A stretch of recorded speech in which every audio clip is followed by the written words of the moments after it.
किसी नेक काम को करने के बाद मिलने वाले सुकून के बारे में कुछ भी कहना कम होगा। किए गए इस काम को करने के बाद सिर्फ इतना कहूंगी कि मदद का संक्रमण एक से दूसरे में पहुंचे और लोग एक दूसरे की मदद करें ताकि परेशान व्यक्ति को राहत मिल सके। जी हाँ, यह कहना है headquarter additional SP Manisha Soni Pathak का, जिन्होंने लॉकडाउन के दौरान लाखों परिवारों तक पुलिस हेल्पलाइन के जरिए खाना पहुंचाया और हजारों लोगों को दवाइयां उपलब्ध कराई। और यह सब हुआ पुलिस कोरोना हेल्पलाइन, पुलिस कर्मियों के लिए बनाई गई पुलिस हेल्पलाइन और राष्ट्रीय महिला आयोग से मिले निर्देशों और शहर के स्वयंसेवी संस्थानों के जरिए। कोरोना महामारी के चलते परत दर परत इस महामारी में अपना योगदान देने वाले हर व्यक्ति तक पहुंचने की हमारी इस मुहिम में आज हम additional SP headquarter Manisha Soni Pathak के पास जा पहुंचे।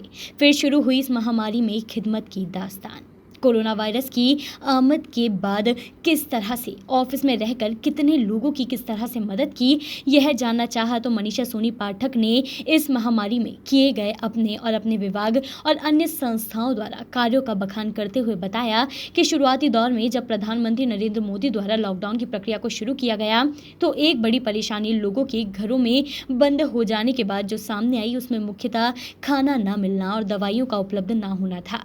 एडिशनल एसपी ने बताया कि पुलिस हेल्पलाइन के जरिए रोजाना पुलिस किचन से 3000 से ज्यादा पैकेट शहर थानों के माध्यम से बांटे जाते थे।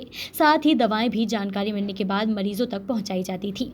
एडिशनल एसपी ने सिटीजन कॉप के जरिए मिलने वाली सूचना पर 2.5 लाख से ज्यादा लोगों को खाना पहुंचाने की बात भी कही। साथ ही ऐसे पुलिसकर्मी जो कि शहरी सीमा में या फिर शहरी सीमा के बाहर अपनी नौकरी कर रहे थे, उनके परिवारों के लिए भी एक पुलिस हेल्पलाइन बनाई गई और पुलिस परिवारों के परिजनों को दवाएं और खाने की पूर्ति करना भी बताया गया। लंबे चले इस लॉकडाउन के दौरान किए गए सैकड़ों कामों में रतलाम में राष्ट्रीय महिला आयोग के निर्देश मिलने के बाद पहुंचाई गई दवाई और इंदौर के शहरी क्षेत्र के कनाड़िया और पलासिया थानों में भोजन और दवाएं पहुंचाने की बात कहते हुए एएसपी काफी भावुक और खुश नजर आए। एएसपी ने नेत्रहीन परिवारों को भी दवाएं दी और पुलिस हेल्पलाइन के माध्यम से सबको सारी जरूरत का सामान उपलब्ध कराया। वहीं किए गए इस नेक काम को लेकर अपने महकमे की तारीफ करते हुए राष्ट्रीय महिला आयोग और शहर के निजी सेवा संस्थानों का भी योगदान सराहनीय बताया। आखिर में किए गए इस नेक काम के बाद मिलने वाले सुकून की बात पर एसपी ने सिर्फ इतना ही कहा कि मदद का संक्रमण एक से दूसरे में पहुंचे और लोग परेशान लोगों की मदद करें। हमने जो किया यह हमारा कर्तव्य था, बाकी संस्थानों ने जो इसमें साथ दिया वह भी काबिल तारीफ है।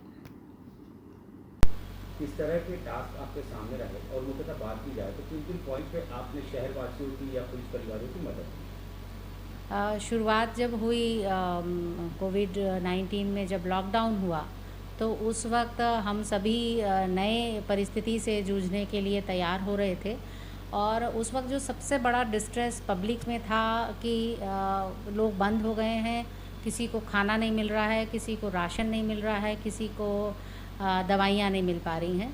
ऐसी स्थिति में जो corona helpline Madhya Pradesh police की और इंदौर पुलिस की जो स्पेशल ड्राइव थी उसमें ये खोली गई थी, उसमें जो कॉल्स आते थे कि कहीं भोजन चाहिए, कहीं राशन चाहिए, तो उसको देखते हुए इंदौर पुलिस के समन्वय से भी कुछ किचन्स रन किए गए जिसमें प्रतिदिन 3000 से ज़्यादा लोगों का फूड पैकेट वहाँ बनाए गए और विभिन्न थानों के माध्यम से उनका वितरण हुआ। इसमें अगर सिटीजन कॉप के किचन की बात करें तो पूरे कोरोना काल में उनके द्वारा 2.5 लाख से अधिक फूड पैकेट सर्व किए गए। एनजीओज़ कुछ हमारे साथ जुड़े हुए थे, उन एनजीओज़ ने भी घर घर जा कर के जहाँ कहीं कोई लोग फंसे हुए थे उनको फूड पैकेट पहुँचाए, राशन पहुँचाए, दवाइयाँ पहुँचाई। तो हमारे साथ मेरे साथ जो एनजीओज़ थे वो जुड़े हुए थे और कई किचन पुलिस के किचन जो थे वो जुड़े हुए थे। इसमें पुलिस वालों के फूड पैकेट भी कुछ स्थानों पर वितरित किए गए जिनको अदरवाइज़ फूड नहीं मिल पा रहा था। इसके अलावा फिर एक पुलिस फैमिली हेल्पलाइन इस्टेब्लिश की गई थी जो ऐसे पुलिस वाले जो घर से बाहर रह रहे थे, उनके परिवार पीछे किसी प्रकार की चिंता ना करें, अपने आप को अकेला ना समझें और पुलिस वाला हमारा डट करके ड्यूटी कर सके, इस पर्पज़ से ये हेल्पलाइन शुरू की गई थी। तो उस हेल्पलाइन में जो समस्याएं आती थी, कभी किसी के पेरेंट्स शहर के बाहर हैं और उनको दवाई पहुंचानी है, हमारा पुलिस वाला नहीं जा पा रहा है, तो उनको हमने शहर के बाहर भी दवाइयाँ उपलब्ध कराईं। राष्ट्रीय महिला आयोग से भी इस तरह के कुछ निर्देश आए, कहीं बुज़ुर्ग दंपत्ति फंसे हुए हैं या कहीं कोई बच्चा है जिसको दवाई पहुंचानी है या कोई हेल्प पहुंचानी है, तो वो हेल्प भी हमने उस तक पहुंचाना सुनिश्चित किया। मैम, दवाइयों का पहुंचाना की बात आपने कही है, तो कोई एक ऐसा मामला कोरोना कॉल में आया हो कि जो आपको मन से ऐसा लगा हो कि इस व्यक्ति की सर्वप्रथम मदद की जाए? इसमें रतलाम एक हमने दवाई पहुंचाई थी, राष्ट्रीय महिला आयोग का निर्देश था, उसमें हमने रतलाम दवाई पहुंचाई। इसके अलावा एक केस कनाडिया क्षेत्र का है जिसमें एक बुज़ुर्ग महिला हैं जो कि पैरालिटिक हैं और वो किसी भी तरह से अकेली हो गई थी। उनके जो सर्वेंट थे, बदकिस्मती से उनके सर्वेंट के पेरेंट्स की फैमिली में कोई डेथ हो गई थी और वो सर्वेंट भी चले गए थे।